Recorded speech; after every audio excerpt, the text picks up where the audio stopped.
Law of conservation of linear momentum क्या है कि दो बॉडी अगर आपस में टकरा रही हैं, दो बॉडी आकर आपस में टकरा रही हैं, साथ साथ चल रही थी एक दूसरे के आगे पीछे, और फिर ये अलग हो गई। तो हमने फाइंड करा था m1 इसकी वेलोसिटी u1 है, ये बॉडी m2 वेलोसिटी u2 है, ये बॉडी m1 इसकी वेलोसिटी v1 हो गई, ये बॉडी m2 इसकी वेलोसिटी v2 हो गई। तो हमने फाइंड करा था m1 u1 plus m2 u2 is equal to m1 v1 plus m2 v2। Vector form में होता है, स्केलर भी इसको ले लेते हैं अक्सर।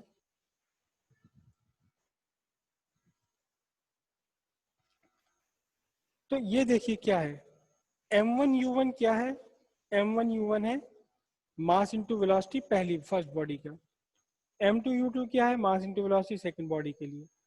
तो मास of first body into velocity of first body, ये बन गया momentum, momentum of first body. ये मोमेंटम ऑफ सेकंड बॉडी हो गया, momentum of first body, momentum of second body. तो ये दोनों मिलकर क्या हुए, momentum of body plus first body momentum second body. लेकिन कब, टक्कर से पहले, टक्कर से पहले। तो फर्स्ट बॉडी सेकंड बॉडी ना लिख करके मैं इसे लिखूंगा, मैं इसे क्या लिखूंगा, मैं इसे लिखूंगा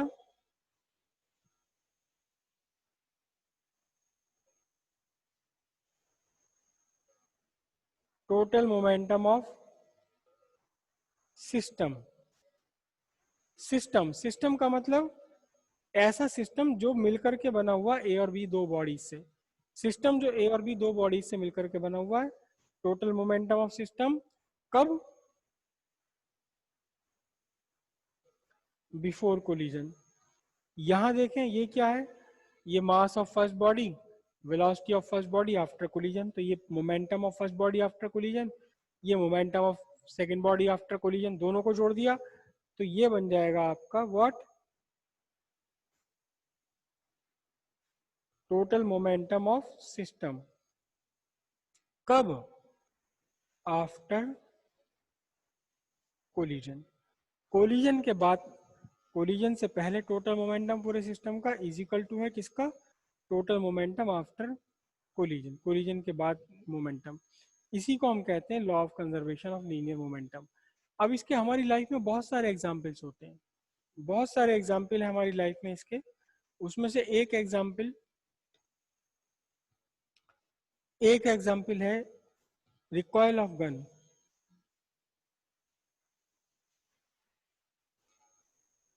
रिकॉयल ऑफ गन, जिसने आपने कभी किसी ने कोई गन चला कर देखी तो इसे एक्सपीरियंस ज़रूर किया होगा, चाहे वो नौचंदी में या मेले में वो जो छर्रे वाली बंदूक होती है, वो बलून फोड़ने वाली, गुब्बारे फोड़ने वाली, उसमें भी फील होता है। रिकॉयल ऑफ गन क्या है कि आपके एक गन है,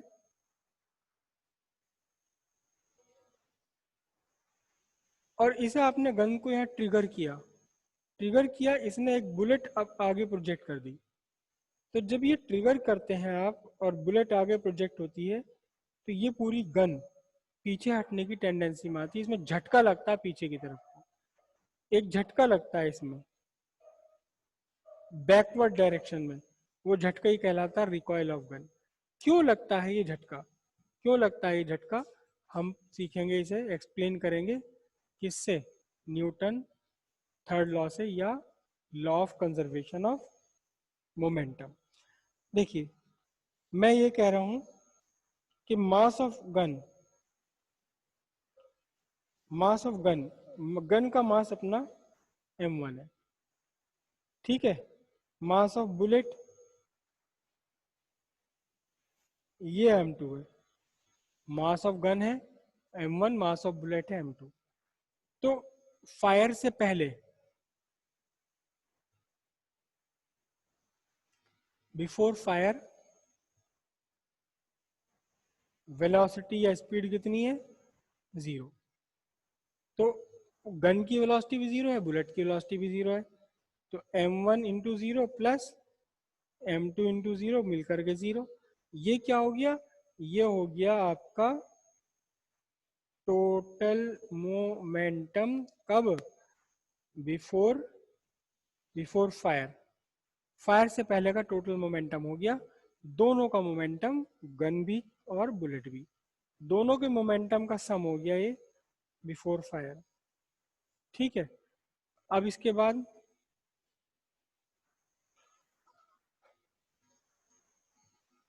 फायर हुआ, फायर हुआ, ये जो बुलेट है ये v2 वेलोसिटी से आगे बढ़ी और जो गन है ये v1 वेलोसिटी से पीछे हटी।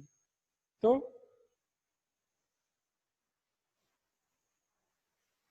After final velocity of bullet कितना है v2 vector, velocity of gun कितना है v1 वेक्टर। ठीक है, तो आफ्टर फायर टोटल मोमेंटम कितना हुआ, टोटल मोमेंटम निकल कर आया m1 v1 plus m2 v2। ठीक है, ये फायर के बाद का टोटल मोमेंटम हो गया पूरे सिस्टम का। सिस्टम का मतलब एक सिस्टम जिसके दो पार्ट हैं, पहला पार्ट गन, दूसरा पार्ट बुलेट। एक सिस्टम जो दो दो ऑब्जेक्ट से मिलकर बनी है, एक ऑब्जेक्ट गन, दूसरी ऑब्जेक्ट बुलेट। तो फिर by the law of conservation of linear momentum, linear momentum का जो कंजर्वेशन हुआ क्या है, total momentum before collision, total momentum before collision is equals to total momentum कब, after collision. Before collision total momentum 0 है, after collision कितना है m1 v1 plus m2 v2। ठीक है, तो मैं हमें निकालना है v1 वेलोसिटी ऑफ गन, तो मैं दूसरी साइड ले लेता हूँ, ये बनेगा m1 v1 vector equals negative of m2 v2 vector, या v1 आपका बनेगा minus m2 by m1 into v2 vector. यहाँ निगेटिव साइन आ रहा है v2 वेक्टर में, v2 वेक्टर वाली साइड में निगेटिव साइन आ रहा, तो इसका मतलब क्या हुआ कि v1 की जो डायरेक्शन है वो v2 के अपोजिट है। निगेटिव साइन शो करता है कि direction of motion of gun is opposite to the direction of motion of bullet. जैसे कि यहाँ अगर बुलेट आगे की तरफ गई है, v2 अगर पॉजिटिव है तो v1 इसका निगेटिव होगा, वापस पीछे की तरफ रिकॉइल होगी। इसे ही बोलते हैं रिकॉइल, रिकॉइल इसलिए बोलते हैं क्योंकि वापस पीछे आती है। ठीक है, एक बात और ध्यान से देखिए, यहाँ m2 मास है बुलेट का और यहाँ मास है m1 कितना, गन का, गन का मास m1 है। ये हमने फॉर्मूला निकाला क्या, v1 vector is equal to m2 by m1 minus का v2 वेक्टर। तो m1 क्या है, m1 है मास ऑफ गन, तो velocity of gun inversely proportional to mass of gun. जितनी भारी जितनी भारी गन है, जितनी भारी गन, उतना ही कम इसकी पीछे हटने की वेलोसिटी, इनवर्सली प्रोपोर्शनल आ रहे हैं, इनवर्सली प्रोपोर्शनल आ रहे हैं। इस मास जितना ज्यादा होगा गन का, झटका पीछे की तरफ को उतना ही कम लगेगा। तो इसीलिए गन भारी बनाई जाती हैं, हैवी बनाई जाती हैं, ताकि मास इनका बढ़ जाए तो रिकॉइल का झटका, पीछे हटने का झटका कम से कम लगे।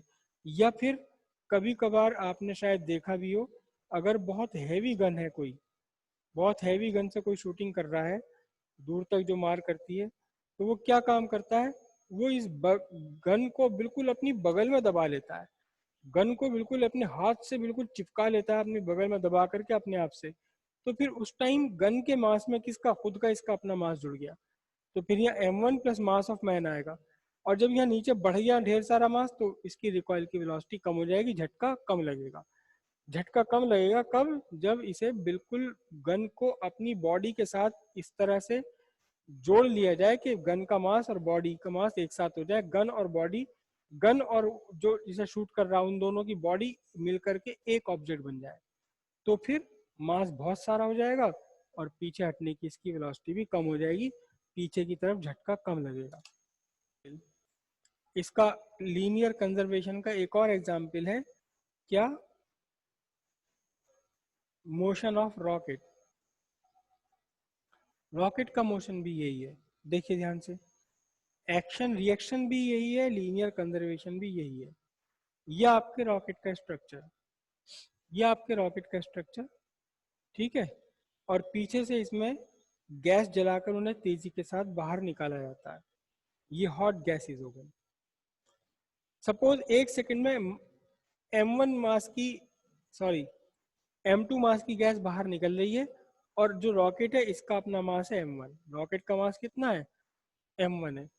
गैस की पीछे निकलने की स्पीड है v2। तो फिर यही सारा सारा का सारा काम करके जो इसके आगे बढ़ने की स्पीड है, रॉकेट के ऊपर उठने की स्पीड v1 वेक्टर, ये v1 वेक्टर कितना होगा, ये v1 वेक्टर इजिकल्स टू होगा वही जो हमने पीछे करा है m2 by m1 into v2 vector. v2 vector कौन सा है, v2 वेक्टर है गैसेस के पीछे निकलने की वेलोसिटी। और m2 क्या है, m2 एक सेकंड में गैसेस जितने मास की पीछे निकल गई, एक सेकंड में 50 किलो गैस इसमें से बाहर निकल कर आ गई, तो m1 की वैल्यू 50 किलो। तो यहाँ भी आप देखिए कि यहाँ क्या है, ये जो v1 है, v1 का मैग्नीट्यूड, v1 की डायरेक्शन v2 के अगेंस्ट है। जिस तरफ को v2 है उसके अगेंस्ट v1 है। अगर v2 आपकी नीचे की तरफ आ रही है वर्टिकली डाउनवर्ड, तो v1 अपने आप ही वर्टिकली अपवर्ड होगा और ये ऊपर उठ जाएगा। इसमें भी यही बात है, ध्यान से देखिए कि जितना हल्का रॉकेट होगा m1 इस रॉकेट का मास है, जितना हल्का रॉकेट होगा उतनी ज्यादा वेलोसिटी होगी।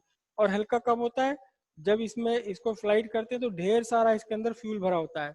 जो रॉकेट की आप लंबाई देखते हैं उस लंबाई में सारे में ही फ्यूल भरा हुआ है। जो असलियत में माल है, मटेरियल है जिसे ऊपर पहुंचाना है अर्थ एटमॉस्फेयर के बाहर, वो तो बहुत थोड़ा सा होता है, बस यहाँ इसकी आगे हेड में रखा हुआ होता है। बाकी सारी टंकी जो है, ये पेट्रोल की टंकी है सारी, इतना लंबा जितना बड़ा आप ये देखते हैं पूरा, ये पूरी की पूरी पेट्रोल की टंकी है, इसकी फ्यूल की टंकी है। जैसे जैसे फ्यूल बाहर निकलता रहेगा वैसे वैसे रॉकेट का मास कम होता रहेगा और ये और ज्यादा तेज स्पीड पकड़ लेता है। और आप सब ने देखा कि लॉन्चिंग के टाइम पर जब ये उठता है रॉकेट जमीन पर से, तो रॉकेट जमीन पर से उठता है बिल्कुल धीरे धीरे धीरे धीरे धीरे धीरे उठता है ऐसे। और जैसे जैसे ऊपर जाता है वैसे वैसे इसकी वेलोसिटी बढ़ती है। क्यों बढ़ती है, क्योंकि खुद रॉकेट का मास m1 कम होता रहता है, उसमें से फ्यूल निकल के बाहर गया तो वेलोसिटी बढ़ती रहती है। और अल्टीमेटली इतनी तेज वेलोसिटी पर पहुंच जाती कि इसकी वेलोसिटी हो जाती 1000 किलोमीटर पर सेकेंड, वो सॉरी पर आवर, 1000 किलोमीटर या इससे भी ऊपर पर आवर में इसकी स्पीड पहुंच जाती, जैसे जैसे मास इसका अपना मास कम होता रहता है। क्लियर हुआ इतना बात। एक और एग्जाम्पल है इसका, एक्सप्लोजन ऑफ बॉम्ब। बॉम्ब का एक्सप्लोजन, बॉम्ब का एक्सप्लोजन कैसे, देखो ये एक बॉम्ब है। बॉम्ब का मतलब कुछ भी, आपका दिवाली वाला पटाखा भी हो सकता है। ये अपनी जगह रुका हुआ है, ये कहाँ है, रेस्ट पर है। जब ये रेस्ट पर है तो इसकी वेलोसिटी जीरो है, इसका मोमेंटम कितना है, इसका मोमेंटम भी जीरो है, क्योंकि मास इंटू वेलोसिटी होता है मोमेंटम। जब वेलोसिटी जीरो है तो मास कितना ही बड़ा क्यों ना हो, मल्टीप्लाई करने के बाद जीरो आंसर आएगा। मोमेंटम इसका जीरो है, ठीक है। अब क्या हुआ कि इस पर आपने आग लगा दी, आग लगा दी, इसका फलीता जला और अंदर से कंबस्टन हो गया, इसके टुकड़े बन गए। मैं कोई ज्यादा टुकड़े नहीं बना रहा, मैं बिल्कुल सिंपल टुकड़े बना रहा हूँ। ये वो पटाखा है जो बिल्कुल फुस हो गया, फुस कहते हैं ना, फुस हो गया, इसमें तो धमाका ही ना हुआ। तो इसके दो पार्ट हो गए बस, एक पार्ट ये हो गया m1, दूसरा पार्ट हो गया m2। तो एक m1 चला इधर वेलोसिटी से v1 वेलोसिटी से, m2 चला इधर v2 वेलोसिटी से। टकर ब्लास्ट से पहले, एक्सप्लोजन से पहले नेट मोमेंटम कितना है, जीरो। एक्सप्लोजन के बाद कितना, एक फ्रेगमेंट का मोमेंटम होगा m1 v1 वेक्टर, दूसरे फ्रेगमेंट का मोमेंटम कितना होगा, दूसरे का मास है m2 v2 वेक्टर, दोनों मिलकर कितने होने, जीरो होने, दोनों मिलकर जीरो। तो यहां से क्या बना, m1 v1 vector is equal to negative of m2 v2 vector. और यहाँ से v1 या v2 कुछ भी आप फाइंड कर सकते हो, m2 by m1 into v2 vector. मतलब m1 जितना छोटा फ्रेगमेंट होगा ये, जितना छोटा टुकड़ा बनेगा इसका उतना ही ज्यादा वेलोसिटी से बाहर की तरफ, दूर की तरफ भागेगा। ठीक है, तो इसका कारण, इसी कारण से जब आपका कोई किसी बॉम्ब का आप पटाखे का, दिवाली के पटाखे का एक्सप्लोजन कराते हो तो उसके फ्रेगमेंट दोनों तरफ जाते हैं, इधर भी जाते हैं इधर भी जाते हैं, दोनों तरफ जाते हैं। इधर भी जाएगा तो उसके अपोजिट भी कुछ ना कुछ जाएगा, इधर जाएगा तो इसके अपोजिट कुछ ना कुछ जाएगा। डिपेंड करता है कि इसका इधर जाने वाले का मास m1 कितना है, इसका मास m2 कितना है। उस हिसाब से डिसाइड हो जाएगी कि वेलोसिटी कितनी होने वाली इन पार्टिकल्स की। जो फ्रैक्शंस बने, जो टुकड़े बने इस बॉम्ब के, उन टुकड़ों की क्या क्या वेलोसिटी होगी डिपेंड करेगा उस खुद के टुकड़े के अपने मास के ऊपर, डिपेंड करेगा दूसरे वाले की वेलोसिटी के ऊपर। क्लियर हो इतनी बात? तो ये भी कंजर्वेशन ऑफ लीनियर मोमेंटम ही है।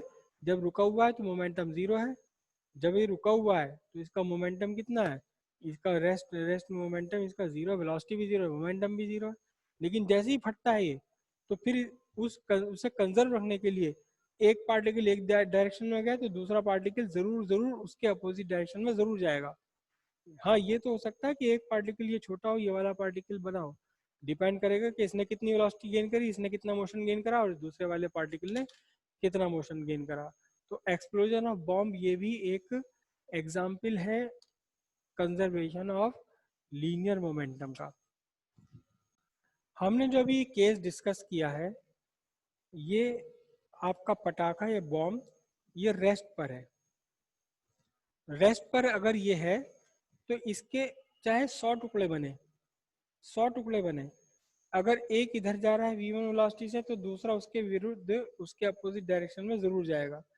एक अगर इधर जा रहा है तो मोमेंटम बैलेंस करने के लिए दूसरा उधर भी जाएगा।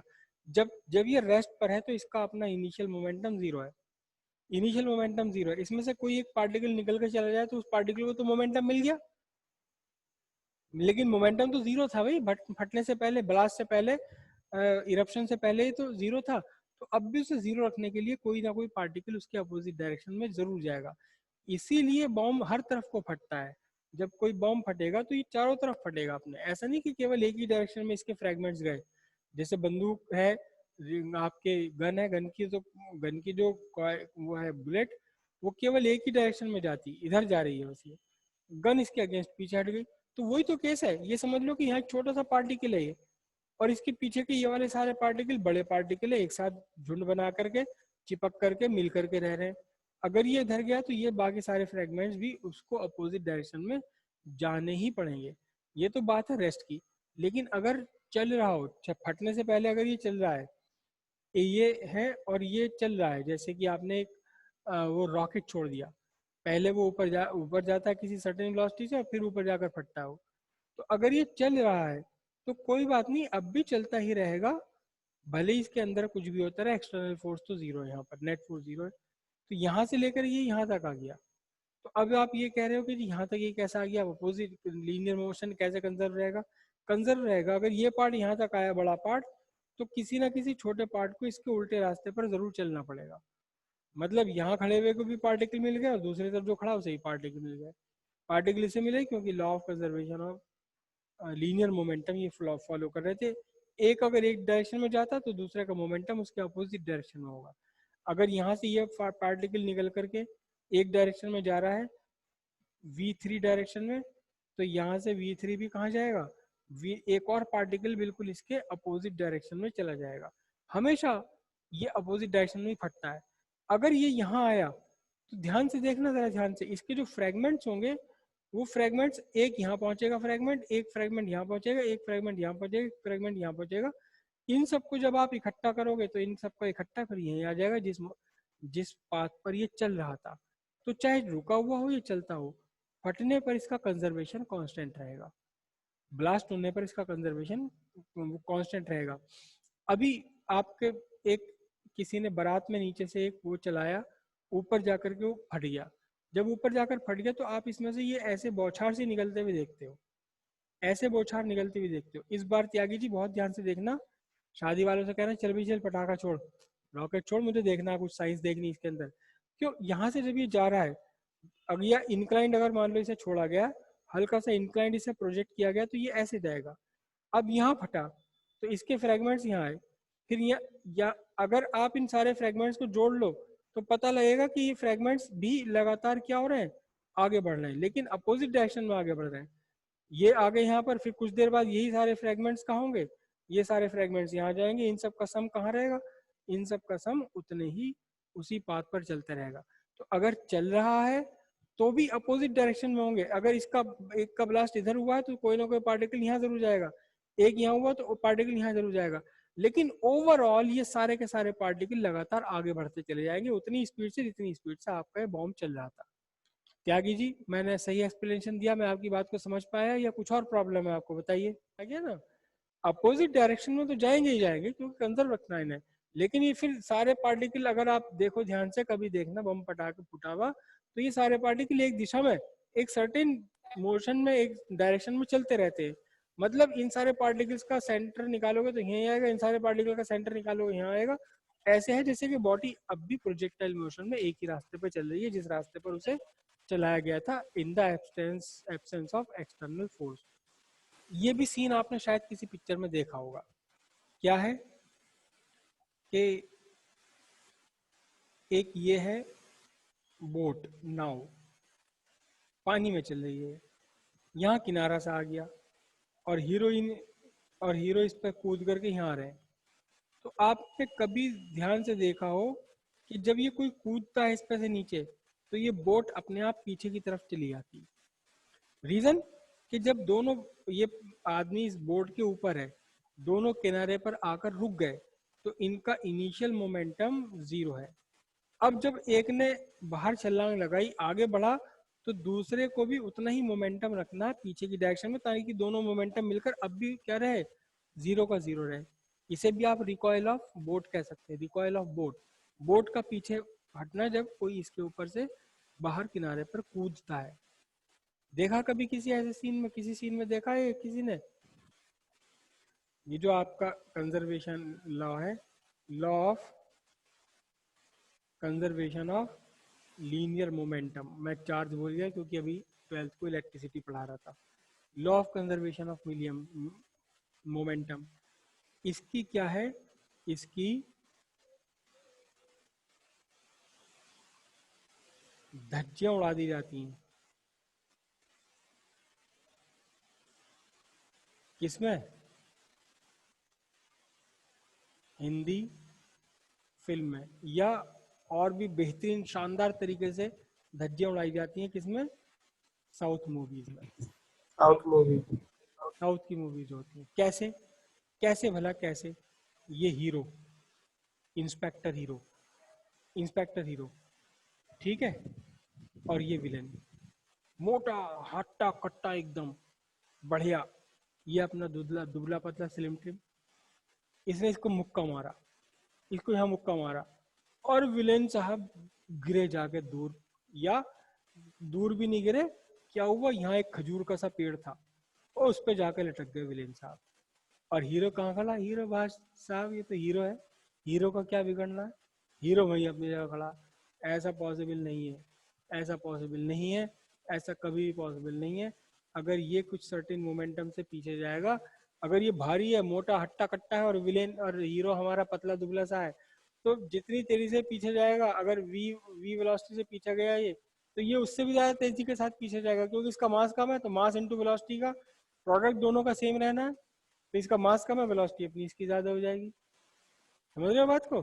तो कोई अगर, जैसे कभी क्लासरूम में आपने जरूर कोई ना कोई गड़बड़ करी होगी, या घर पे कोई गड़बड़ करी होगी, तो आपकी मम्मी ने क्या रखा, आपके चेहरे पर एक